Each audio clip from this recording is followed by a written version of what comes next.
And it can be dangerous sometimes to hear God's voice through the filter of our frustrations. I asked my daughter the other day, I said, "Hey, where's your brother?" She said, "Outside."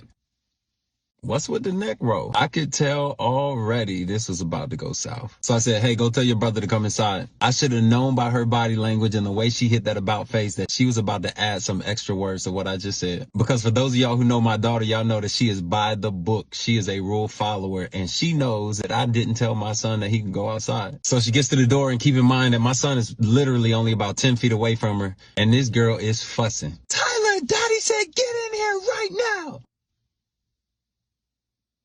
I said that? Like that?